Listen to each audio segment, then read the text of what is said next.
अगर आप भी लेना चाहते हैं देश दुनिया की तमाम जानकारी तो आज ही सब्सक्राइब करें हमारे चैनल को। साथ ही नीचे दिए बेल आइकन को जरूर दबाएं ताकि हर अपडेट आप तक पहुंच सके। बॉलीवुड की मशहूर एक्ट्रेस कंगना रनौत के बर्थडे के दिन यानी 23 मार्च को उनकी मोस्ट अवेटेड फिल्म थलाइवी का ट्रेलर रिलीज किया गया। इस ट्रेलर को मुंबई और चेन्नई दोनों जगह लॉन्च किया गया। रिलीज के साथ ही ट्रेलर सोशल मीडिया पर वायरल हो गया। ट्रेलर लॉन्च के दौरान कंगना रनौत काफी खूबसूरत लग रही थी। बालों में गजरा, माथे पर लाल बिंदी और कांजीवरम साड़ी में उनकी खूबसूरती निखर कर आ रही थी। ट्रेलर लॉन्च पर कंगना रनौत की एंट्री विंटेज कार में हुई। वो लोगों को नमस्ते करती हुई वहां पहुंची। ट्रेलर लॉन्च के इस खास मौके पर कंगना ने कांजीवरम सिल्क साड़ी पहनी हुई थी।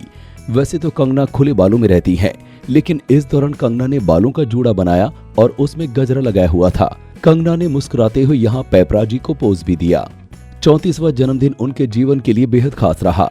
जन्मदिन से एक दिन पहले उन्हें फिल्म मणिकर्णिका और पंगा के लिए बेस्ट एक्ट्रेस का नेशनल फिल्म अवार्ड मिला है।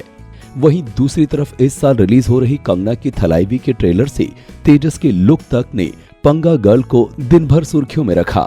कंगना थलाइवी के ट्रेलर लॉन्च के लिए चेन्नई गई थी। यहाँ कंगना ने मीडिया के सामने अपने दिल की बात की और बताया कि स्त्री का अपमान करने वालों का क्या हाल होता है।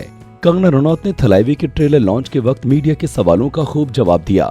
उन्होंने किसी का नाम नहीं लिया, लेकिन अपने विरोधियों पर निशाना साध दिया। कंगना का ये वीडियो अब सोशल मीडिया पर वायरल हो रहा है।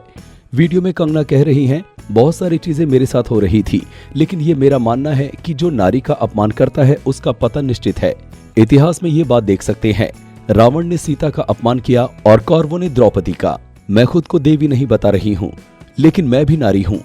मैं हमेशा अपने लिए बोली हूँ। मैंने किसी का नुकसान नहीं किया है, मैंने बस खुद को सुरक्षित किया है। इसके अलावा कंगना पर राजनीति से जुड़े होने के आरोप लगते आए हैं, जिस पर भी उन्होंने मीडिया के सवालों का जवाब दिया। कंगना रनौत ने चौथी बार राष्ट्रीय फिल्म पुरस्कार जीतने पर कहा कि वो राष्ट्रीय महत्व के विषयों में दिलचस्पी रखती हैं, लेकिन उनका राजनीति से कोई लेना देना नहीं है। गौरतलब है कि रनौत अपने भड़काऊ बयानों के लिए सुर्खियों में रही हैं। हाल ही में किसान आंदोलन को लेकर ट्विटर पर उनकी बहस अभिनेता गायक दिलजीत दोसांझ से हुई थी। वहीं इससे पहले बीएमसी द्वारा अपने कार्यालय का एक हिस्सा गिराए जाने के बाद महाराष्ट्र सरकार और उनके बीच ठन सी गई थी। रनौत से जब ये पूछा गया कि क्या वो राजनीति के क्षेत्र में आएंगी, तो उन्होंने कहा कि देश से संबंधित मुद्दे उन्हें सीधे तौर पर प्रभावित करते हैं, लेकिन इसका मतलब ये नहीं है कि वो राजनीति में जाना चाहती हैं। उन्होंने यहाँ संवाददाताओं से कहा, मेरे लिए राजनीति की दुनिया अनजान है। अगर आज मुझे प्रभावित करने वाले मुद्दे को लेकर देश, राष्ट्रवाद, किसान या कानून के बारे में बात करती हूँ, तो मुझे कहा जाता है कि मैं नेता बनना चाहती हूँ। ऐसा नहीं है। मैं एक नागरिक के तौर पर इन चीजों पर प्रतिक्रिया देती हूँ। मेरा राजनीति से कोई वास्ता नहीं है। मैंने जैसा आपको कहा कि मेरे लिए पॉलिटिक्स का वर्ल्ड बहुत ही ज़्यादा अनजान है। और मैं देश के बारे में अगर आज बात करती हूँ, राष्ट्रवाद के बारे में बात करती हूँ, या मैं किसानों के बारे में, लॉज के बारे में जो मुझे डायरेक्टली अफेक्ट करते, तो मुझे कहा जाता है कि मैं पॉलिटिशियन बनना चाहती हूँ। ऐसा कुछ नहीं है। मैं like I said, for me, मैं एक नागरिक के तौर पे हर चीज़ पे रिएक्ट करती हूँ, और पॉलिटिक्स से मेरा कोई दूर दूर का नाता नहीं है।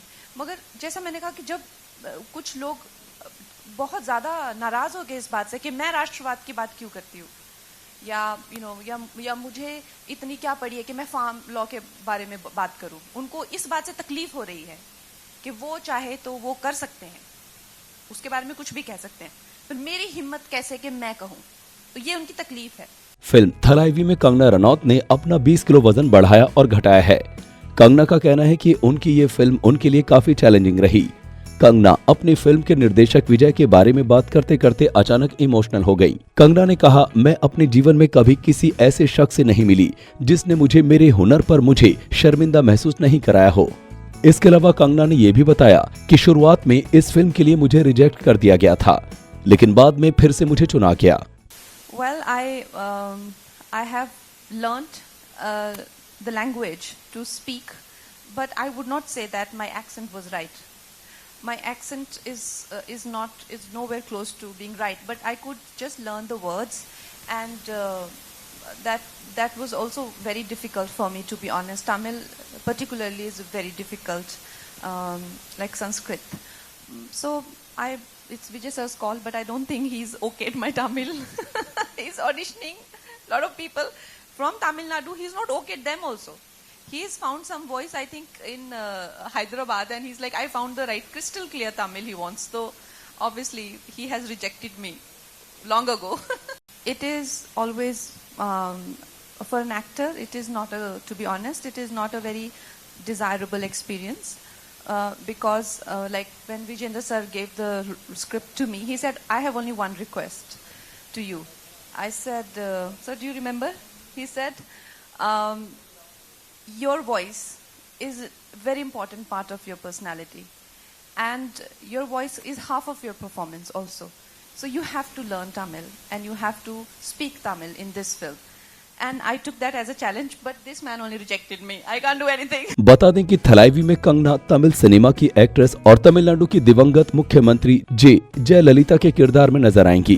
कंगना के बर्थडे पर इस फिल्म का ट्रेलर एक ही दिन चेन्नई और मुंबई 2 जगह लॉन्च किया गया।